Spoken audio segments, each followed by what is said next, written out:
sky, underground, volcanoes, lakes? Time to head out to sea.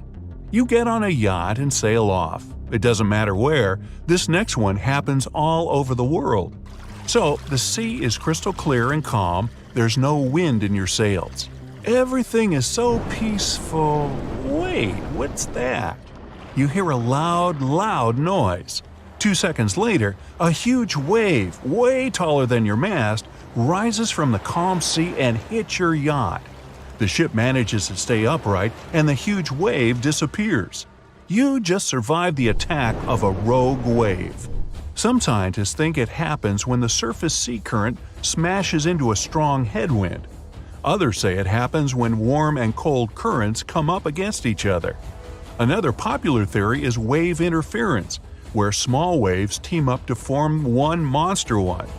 My favorite theory, kinetic vampirism. Under certain conditions, waves get a sort of superpower. Out of all the waves in the area, there'll be one which sucks the energy out of all the others. When it's full, the wave spits it all out. Maybe that's why the wave's so strong, but only lasts an instant. Now, rain isn't unusual for Oakville, Washington. However, this one still doesn't have any solid scientific explanation. Instead of common raindrops, people watch translucent jelly-like blobs fall from the skies. These blobs covered about 20 square miles. Those who got really close to the rain experienced flu-like symptoms. What were the blobs? Researchers claim that the blobs contain human white blood cells. Later tests showed no presence of nuclei. Some people claim the blobs might have been evaporated jellyfish resulting in rain, or maybe even waste from a commercial plane. Walking rocks, also known as sailing rocks, move across the Death Valley National Park in California without any external intervention, leaving long trails in the dirt and sand along their way. Various time-lapse footages of the moving rocks have been taken. Scientists even installed GPS navigators on some of the rocks, and it showed that the rocks move at a considerable speed. Some researchers believe that the movement is due to thin sheets of ice that form overnight at freezing temperatures in the valley, letting the rocks move until it melts during the day. Or there was a Rolling Stones concert. Nah. The Batagaka crater in Siberia looks like a doorway to the underworld. It's about a half-mile long and over 280 feet deep, but it never stops growing. As it gets deeper, it exposes more underground layers. The layers show what our planet looked like thousands of years ago, as the slumps reveal the used-to-be climates. The crater appeared back in the 60s, and it all started with rapid deforestation. Trees no longer cast shade on the ground, and it got hotter. The permafrost melted, resulting in the crater formation. The throbbing hum in Taos, New Mexico has driven locals wild since the 1990s.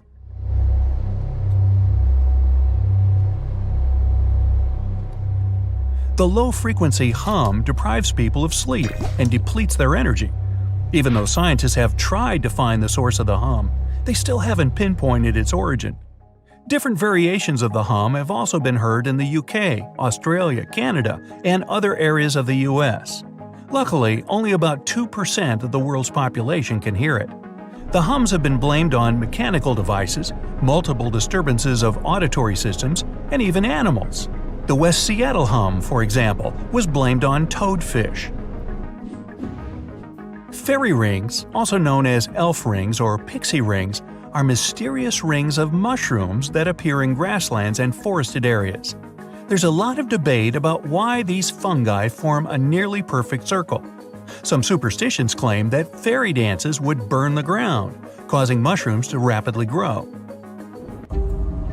Ah, beautiful! You're walking with your friend and look up at the sky. The sun looks a bit different today, like it has some kind of ring around it, a rainbow type thing. Huh? Hey, look at that! Your friend pulls his head up out of his phone.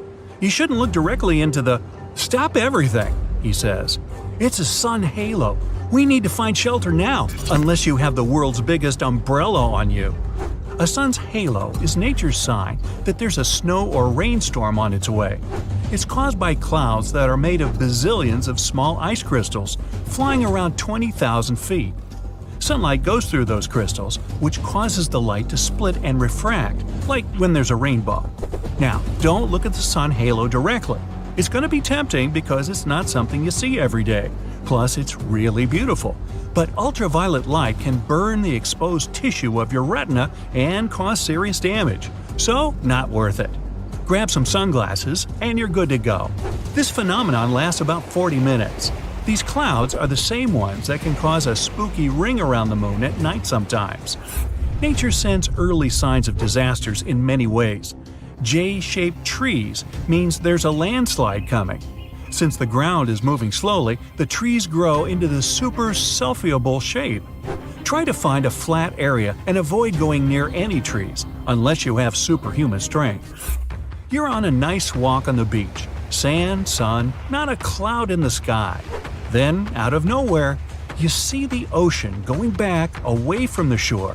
Suddenly, you can even see bits of coral, small fish, and other random small sea animals. That's a good sign to leave. There might be a tsunami on the way. A tsunami is formed when there's an earthquake underwater, and it can hit the coast at 500 miles per hour. It's mostly a Pacific Ocean thing, but why risk it? If there's a channel of choppy water on the beach, stay away. There might be a rip current under the surface that can be extremely dangerous. Sometimes waves hit the shore in a weird way, which forms these rip currents. You might see a strange gap in the waves, or you might notice random bits of seaweed going in all different directions. If you don't ever find yourself caught in a rip current, try to stay afloat and don't waste your energy swimming against the current. Yell out for help and try to float your way along the beach. Once you